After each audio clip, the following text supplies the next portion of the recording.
warahmatullahi warahmatullahi wabarakatuh. wabarakatuh.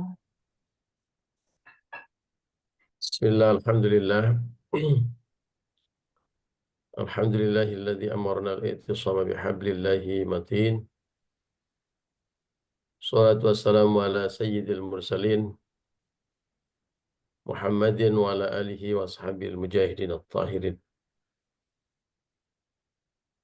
Subhanaka la ilma lana illa ma 'allamtana innaka antal alimul hakim. Rabbi shrah li sadri wa yassir li amri wahlul 'uqdatam min lisani yafqahu qawli. Rabbi zidni ilma warzuqni fahma bi rahmatika ya arhamar rahimin. Ridailah wa li syafaati Rasulillah wa li kulli niyatin as-salihah al-Fatihah. A'udzu billahi minasyaitonir rajim. Bismillahirrahmanirrahim. Alhamdulillahi rabbil alamin arrahmanir rahim maliki yaumiddin. Iyyaka na'budu wa iyyaka nasta'in ihdinas siratal mustaqim siratal ladzina an'amta 'alaihim ghairil maghdubi 'alaihim waladdallin. Rabbi ighfirli wa liwalidayya wa li jami'il mu'minina. Amin. Bapak Ibu rahimakumullah. Alhamdulillah pagi hari ini kita bisa ngaji bersama kembali, silaturahmi, sebuah anugerah Allah yang sangat luar biasa, anugerah sehat, anugerah sempat, anugerah hidayah, petunjuk dari Allah, juga inayah, pertolongan-pertolongan Allah, taufik, inspirasi-inspirasi kebaikan, sehingga pagi hari ini kita bangun pagi dalam keadaan sehat walafiat, dalam keadaan iman dan Islam, dan dimudahkan oleh Allah untuk beribadah. Ya, kita lanjutkan dengan ngaji, silaturahmi bersama-sama. Mudah-mudahan istiqomah, Allahumma amin ya rabbal alamin.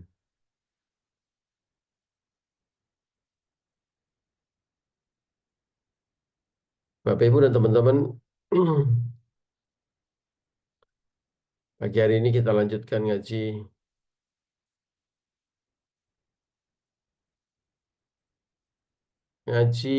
Nasha'ihul Ibad. Ya.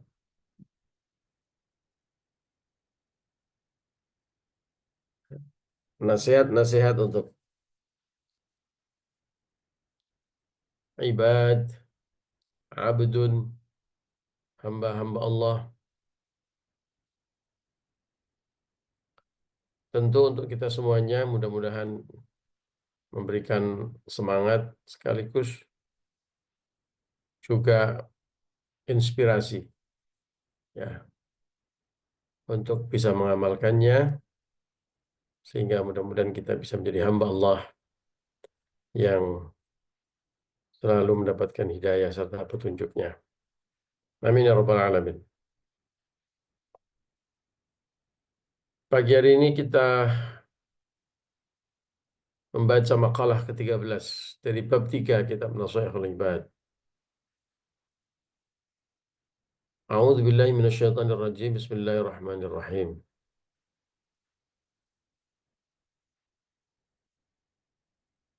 Wal maqalatu tsalitsata asyrata, inilah makalah ke-13. Anil Hasan al-Basri, diriwayatkan dari Hasan al-Basri radhiyallahu an.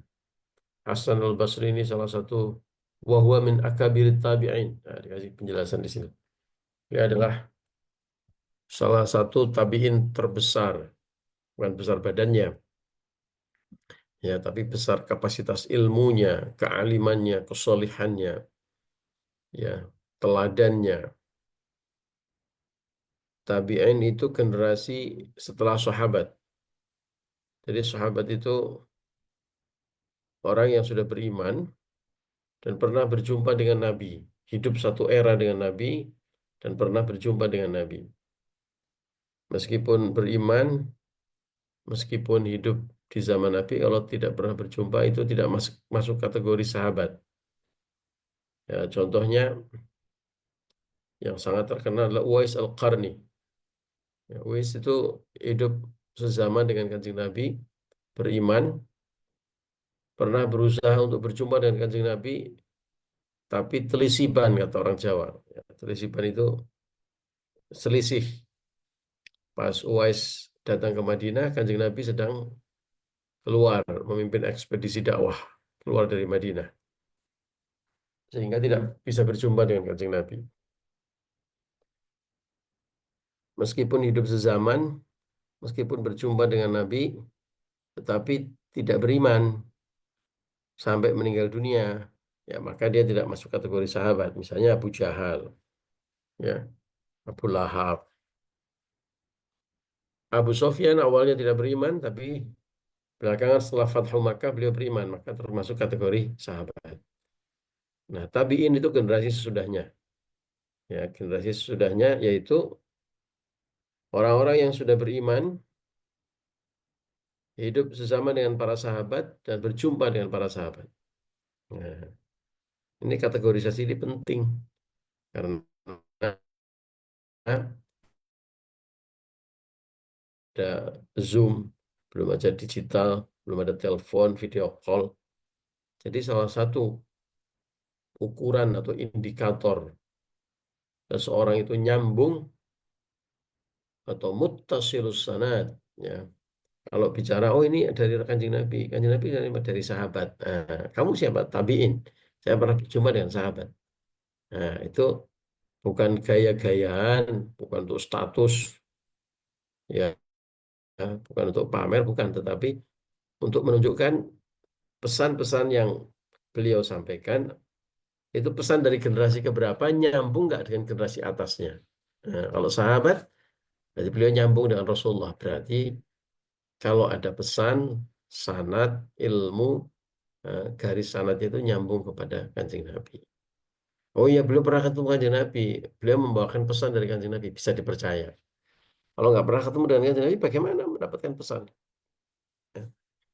Nah, kalau dari generasi tabiin belum pernah ketemu Kanjeng Nabi, ya saya mendapat pesan dari sahabat, gitu ya. Nah, itu untuk menunjukkan apa pesan ilmu hadis yang disampaikan dari generasi ke generasi itu muttasil atau nyambung. Ya. Nah, Hasan al-Basri salah satu ulama besar dari generasi tabi'in. Beliau tidak pernah berjumpa dengan Kanjeng Nabi, tetapi berjumpa dengan para sahabat, generasi ketiga. Ya, kalau dihitung dari Kanjeng Nabi. Atau generasi kedua kalau dihitung dari sahabat. Beliau salah satu tabi'in yang paling alim, paling besar. Ya, menjadi rujukan. Ngomong tabi'in ya, Hasan al-Basri. Salah satu tabi'in yang paling masyhur. Ya. Nah, beliau berkata, maka kalau dia berkata, dia menyampaikan pesan, itu pesan-pesan yang nyambung dengan para sahabat dan sahabat nyambung pada Kanjeng Nabi. Itu maksudnya. Ya. Apa yang beliau sampaikan, man barang siapa, la adabalah, yang tidak punya adab, ya, ma'allahi ta'ala, adab kepada Allah, wa ma'al khalqi, dan adab kepada makhluknya Allah. La ilma lahu, maka dia tidak punya ilmu, yu'taddu biha, yang dianggap, ya, dianggap dia tidak punya ilmu. Oh, betapa pentingnya adab, ya. Bahkan sampai ilmu seseorang itu disandarkan kepada adab.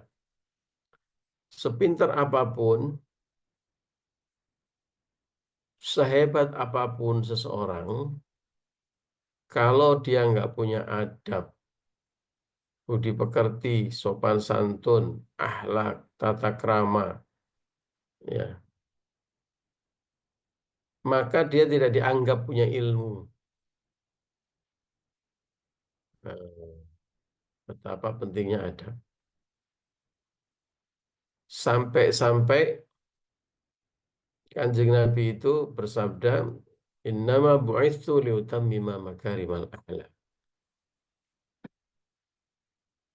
Saya itu diutus, itu sesungguhnya saya diutus itu untuk memperbaiki, untuk menyempurnakan akhlak yang mulia.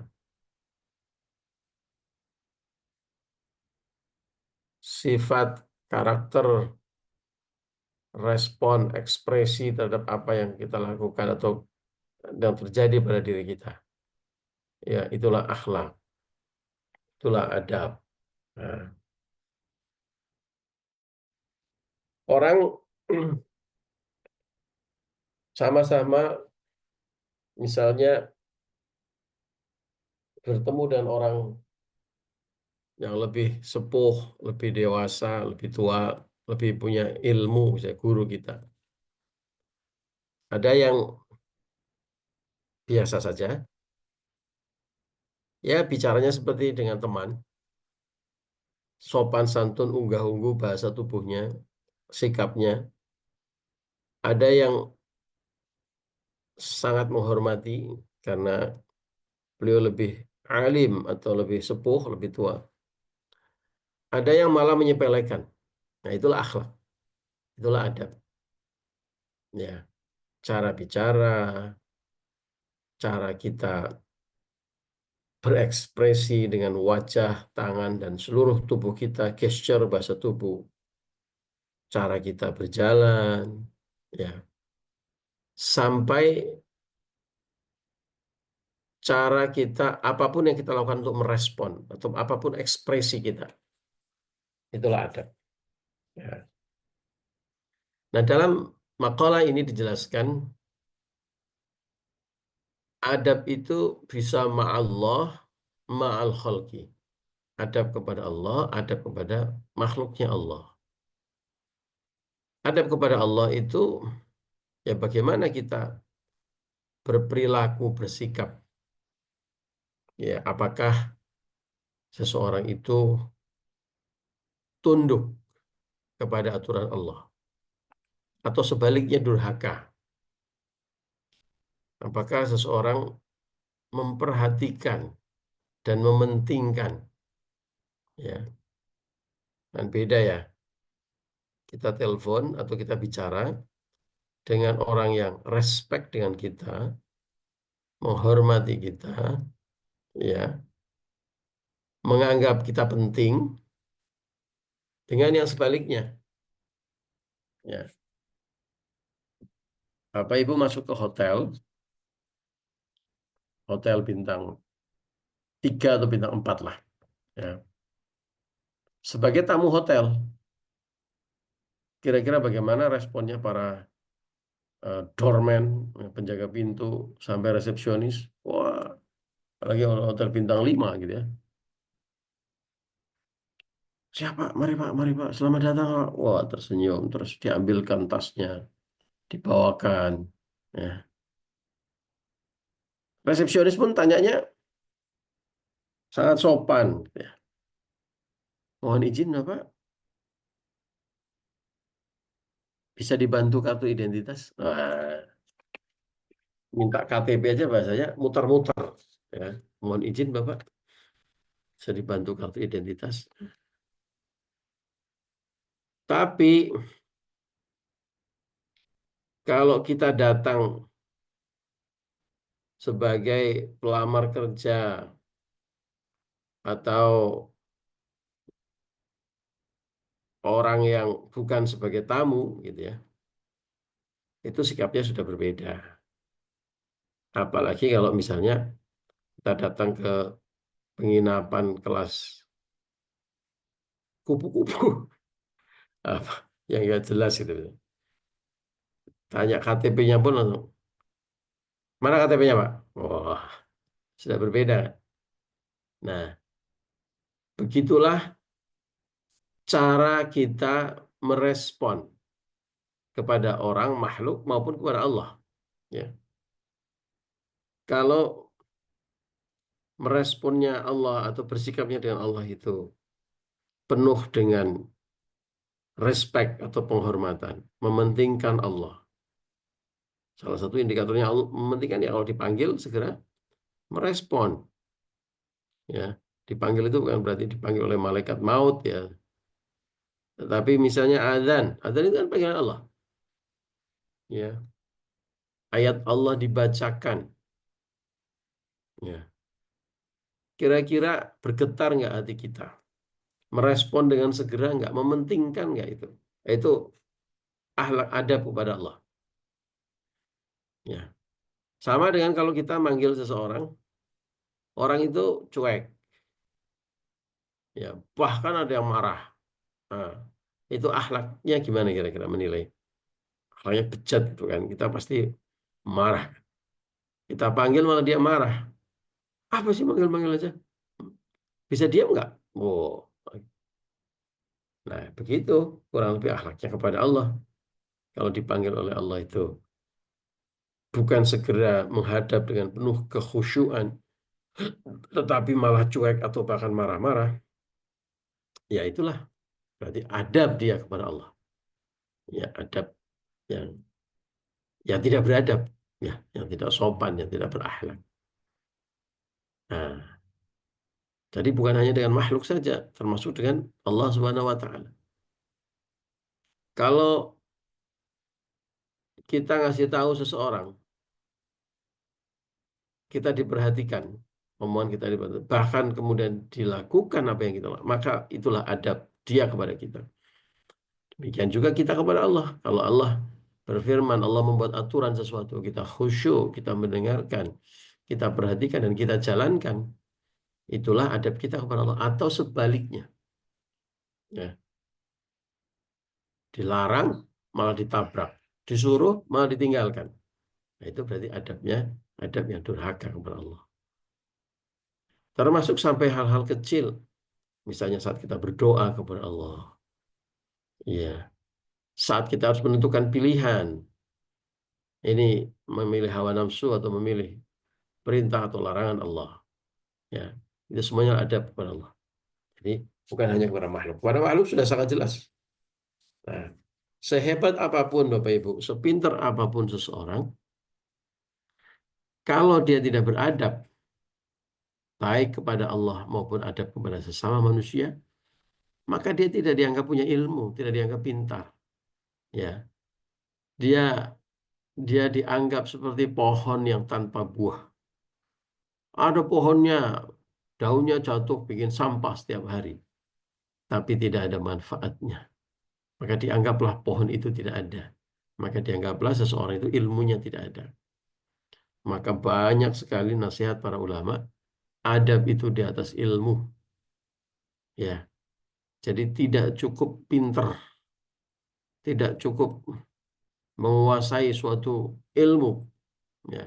Tetapi yang jauh lebih penting adalah adab, ya, taat kepada norma, ya, akhlakul karimah, attitude, ya, sikap kita.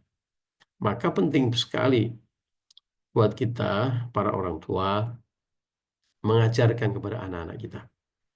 Ya, wahai anak-anak, kalau ada anak-anak ikut ngaji nih, ya. Jika ada orang tua yang mengajarkan itu semua, sungguh kita berterima kasih. Karena kalau nggak diajarkan itu, karena ini terkait dengan behavior, ya, dengan kebiasaan kita sehari-hari. Nah, kebiasaan itu dibangun dengan disiplin, dibangun dengan rutinitas, ya, dibangun dengan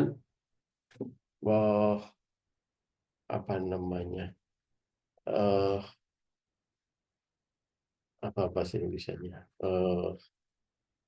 kegigihan, keuletan, ya, yang terus menerus, ya. Seseorang tidak bisa merubah behavior atau kebiasaannya begitu saja, harus dibentuk, harus dididik, ya. Maka berbahagialah kita jika sejak kecil kita sudah dibiasakan makan, duduk, pakai tangan kanan, berbicara dengan orang tua yang sopan. Orang tua bukan hanya orang tua yang melahirkan kita, tapi guru kita, kakak kita, senior kita, apalagi sampai ke eyang dan sebagainya. Guru kita. Ya. Nah, itu terus diingat, nggak cukup dengan pelajaran akhlakul karimah 2 jam seminggu. Iya, nggak cukup dengan, ya, syukur kalau misalnya mendapatkan hidayah dengan sekali mendengarkan ceramah atau pelajaran berubah. Tapi secara umum, ya akhlak itu perlu konsistensi untuk dipraktekkan. Ya. Makanya kita sebagai orang tua jangan putus asa, jangan habis-habis terus. Tentu dengan berbagai cara yang cerdas, yang smart, agar anak-anak kita bisa tertarik dan kemudian mengikuti. Ya, kewajiban kita untuk mengajarkan itu semuanya. Ya, kewajiban kita untuk membekali mereka, karena kalau mereka nggak punya adab, mereka sama saja dengan nggak punya ilmu. Dan misi Rasulullah yang pertama kali adalah utammima makarimal akhlak. Untuk betulin akhlak ini artinya pesan juga buat kita. Ya, untuk mengajarkan kepada anak-anak kita, kepada anak didik kita, kepada murid-murid kita. Akhlakul karimah. Betapa sekarang ini menjadi sebuah barang mahal. Ya, ada murid diingatkan oleh guru malah ngancam gurunya. Ada murid diingatkan oleh guru malah lapor kepada polisi. Ya, ada murid diingatkan oleh guru malah